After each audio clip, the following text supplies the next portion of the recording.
O genocídio é uma coisa muito difícil de explicar para qualquer pessoa. E quando não dá para explicar as coisas para as pessoas, não se pode esperar que elas consigam entender. Essa é uma das respostas do maravilhoso livro Vozes Femininas, o que as mulheres mais inspiradoras do mundo têm a dizer, da Zoe Sales, uma sequência de entrevistas que aconteceram há alguns anos, e a edição brasileira nessa tradução chegou ao final do ano passado pela Astral Cultural, e eu ganhei o meu de presente através do Carlos, do Insta Tenho na Estante. Eu queria agradecer muito, porque é um livro totalmente o meu perfil. Demorei ele para ler, porque era tanto post-it, tanta marcação, assim, a anotação, tava fazendo de tudo, porque a vontade é replicar esses pensamentos. Tem livros que a gente lê e acha bom, e tá bom. E tem livros que a gente lê, acha bom e quer comprar para dar de presente para todo mundo, né? A gente quer botar no correio, sair espalhando, jogar na praça, fazer de tudo, porque tem a vontade que todas as pessoas tenham acesso a esse conteúdo. Bom, falando um pouco sobre Vozes Femininas, ele foi mais votado para que eu respondesse, para que eu falasse um pouco mais dele. Então, das dúvidas que surgiram sobre o livro, tem duas caixinhas que eu gostaria de destacar para começar esse vídeo, que foi quem são as mulheres que responderam e como o livro é por dentro. Eu contei 41 mulheres e vão desde Maya Angelou, poeta maravilhosa, Jane Fonda, Shirin Ebadi, uma ganhadora do Prêmio Nobel, Christiane Amanpour, que ela é âncora da CNN Internacional, Isabel Allende, escritora, Yoko Ono, a Paloma Picasso, filha do Pablo, enfim, tem, assim, são 41 mulheres, algumas conhecidas, que a gente já está acostumado de ver na mídia, e outras que a gente talvez não saiba quem são pelo nome. A Kim Phuc, por exemplo, acho que, peço desculpa se não é assim como fala, mas ela mesmo cita no livro que por muito tempo ela ficou conhecida como a garota da foto da Guerra do Vietnã, aquela que corria nua depois de um ataque de napalm. Então a imagem dela se tornou maior que ela por muito tempo, e talvez o nome, a personalidade, a identificação se perderam. Mas ela tá aqui e ela tem respostas sensacionais, né, nesse livro. E foi muito interessante conhecer a mulher por trás da foto, quem ela se tornou. Acabei descobrindo uma nova religião, inclusive, que em dada pergunta ela responde. Eu descobri sobre o caudaísmo, que foi criado um sincretismo religioso dentro do Vietnã, e tem Victor Hugo como uma santidade, o escritor. Então, assim, eu acabei dando uma pesquisada muito superficial, mas eu achei muito interessante. É uma das coisas que eu percebi, que eu peguei aqui de informação. A segunda pergunta, né, como que é por dentro. O livro, ele tá separado por uma pergunta principal, e aí dentro dessa pergunta, aqui tem a outra pergunta, dentro desse capítulo, dessas perguntas, todas elas respondem. Então não é uma entrevista com todas as respostas daquela mulher e depois uma entrevista com todas as respostas daquela outra mulher. Então elas vão respondendo em ordens aleatórias, cada capítulo foi começando, e não é sempre as mesmas que respondem nos mesmos lugares. Eu achei interessante, em certo ponto, eu não lia os nomes antes de ler a resposta, para mim não ficar tendenciosa na expectativa do que eu imaginava que seria a resposta da pessoa. E aí eu voltava para ver o que ela estava falando. E aí é muito bonito a forma dessa organização conseguir destacar. Eu acredito que seja por isso, assim, por colocar elas em ordens diferentes, mas é muito perceptível as nuances de voz, a fala delas, como se diferencia e como são únicas, assim. Então, tu consegue saber quem é quem conforme vai lendo. No final do livro, tem um pedaço sobre as participantes, que conta um pouquinho da trajetória de cada uma delas.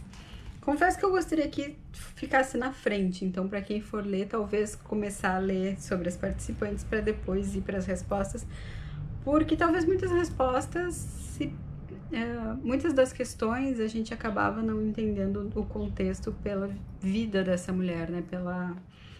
Qual ela está falando sobre o quê? Qual é a batalha dela? Ela é ativista em que situação?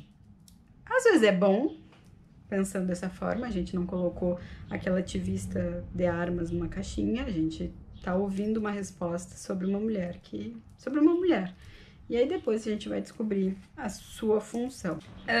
As duas primeiras perguntas, eu achei muito interessante que as mulheres, elas vão muito coesas nas respostas, todas elas juntas.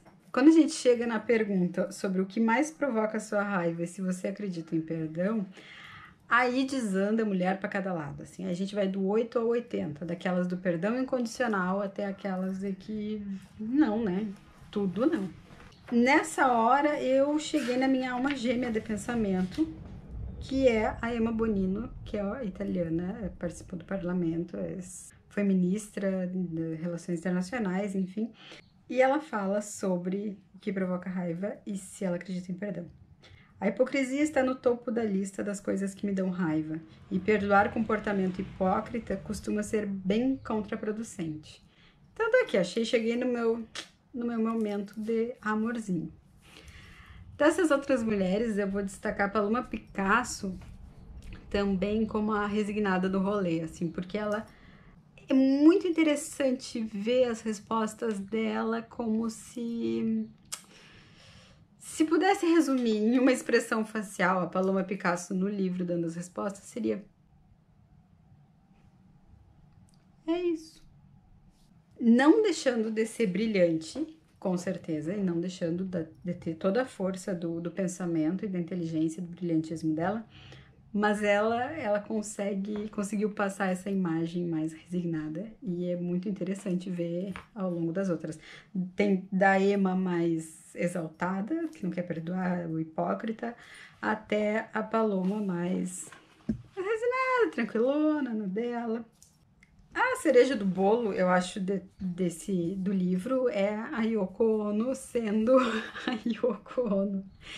A gente tem essa imagem dela desde 1960 como uma artista muito, uma esfinge, assim, uma coisa enigmática, de longe, assim, sempre silenciosa, sempre olhando. E ela é totalmente silenciosa, assim, ó. São linhas, as respostas dela são pinceladas, assim, soltas pelo mundo. E é muito engraçado. Se tirasse todas as respostas da Yoko Ono, cairia uma página do livro só, talvez. E eu até ri porque se todas as mulheres, se todas as 41 entrevistadas fossem Yoko Onos, certamente não teríamos um livro, assim, porque seria um breve artigo, um breve rios com frases jogadas, assim, é bem comedida nas palavras, assim, ela responde muito brevemente. Tem outras tantas mulheres sensacionais aqui, são tantas respostas que é muito difícil eu conseguir trazer para vocês todas as citações e não deixar nada para trás, nada realmente importante. Mas eu abri na página aqui com Isabel Allende e ela traz uma informação que eu acho que uma base para a gente refletir muito sobre o alcance das nossas vozes femininas. Somos 51% da humanidade, mas isso não reflete na liderança mundial, porque os homens tomam a maioria das decisões. As mulheres fazem 2/3 do trabalho, mas são donas de menos de 1% dos bens do mundo. Então, a gente tem essa voz, esse lugar, essa capilaridade para chegar, mas a gente, por algum motivo, a gente tá calando, a gente tá se resignando, e isso aparece em outras respostas. As mulheres trazem isso à tona nesse livro. São várias mulheres maravilhosas, são várias respostas incríveis. Não tem como eu falar de todas o quanto cada resposta foi loucamente inspiradora, porque perde o todo, né? Então, essa minúcia vocês vão ter que pegar na leitura, assim, de cada resposta, cada construção de cada pensamento dessas personalidades. O plot twist que judia do coração da gente é que, como esse livro ele foi escrito há muito tempo no original dele, algumas já morreram. Me deu uma coisinha no coração quando eu fui lá porque eu ficava indo e voltando para memorizar depois quem era quem. E aí, quando chegava no final, morreu em 2012, morreu não sei quando, morreu... sabe, deu uma sensação tão estranha, assim. Porque aqui elas estão vivas, elas estão pulsantes, elas estão dando respostas maravilhosas, elas estão dando respostas incríveis. E aí a gente fica pensando, precisa dessa mente brilhante no mundo. Morreu. Já foi. Então, a gente fica com o legado, a gente fica com o que ela produziu, com o que ela pensou e com a oportunidade incrível de poder ler essas respostas e esses pensamentos sobre cada tema. A introdução das Olceles tem 2 páginas e é um primor. E talvez ela pudesse ter falado um pouco mais na introdução sobre essa construção do livro, sobre essas entrevistas, enfim, talvez como é que eu vou dizer, um backstage da coisa toda, assim, seria a questão do livro. E eu vou dizer para vocês, sobre as participantes que tem lá no final, essa parte que conta um pouquinho sobre cada uma, eu achei genial, mas assim, eu achei maravilhoso a parte que fala da Maya Angelou. Porque eu vou ler para vocês como que é, eu queria um currículo desses, assim, eu queria poder, quando me perguntassem o que eu sou, eu queria responder isso. Poeta, memorialista, ativista dos direitos civis, artista, produtora e diretora de teatro e cinema, compositora e historiadora. Só. Pouca coisa. Mas é isso, gente. Eu acho que eu respondi todas as questões que foram levantadas, assim, acerca do livro e dizer para vocês que talvez vocês recebam de presente em algum aniversário, alguma coisa, se me convidarem, se me chamarem, porque eu vou querer presentear muito com esse livro. Ele é um livro eu vou reler ele muitas vezes, eu vou repassar por ele muitas vezes e eu vou dizer que ele vai ser um livro de cabeceira. E eu quero deixar registrado que meu luto maior depois de ler todas essas respostas e de ouvir todas essas vozes foi ao descobrir, chegar no final aqui e me deparar que a Benazir Bhutto, que foi a primeira mulher, primeira ministra do Paquistão, de já ter morrido e ter morrido logo depois da entrevista para esse livro. Então, vem daquele sentimento de que nós queríamos mais mulheres assim, espalhadas por aí. E que elas não deveriam morrer, elas deveriam ser imortais. Mas é isso, então esse foi o livro Vozes Femininas. E eu espero que vocês tenham gostado. E se ficar alguma dúvida, só me chamar que eu respondo. Se eu puder, se eu souber. Ou fazem assim, sigam o Carlos lá no Tenho na Estante que ele responde pra vocês. Tá bom? Um beijão, até depois. Nosso objetivo não pode ser tornar todo mundo como nós, mas criar um mundo em que as pessoas possam viver como realmente querem.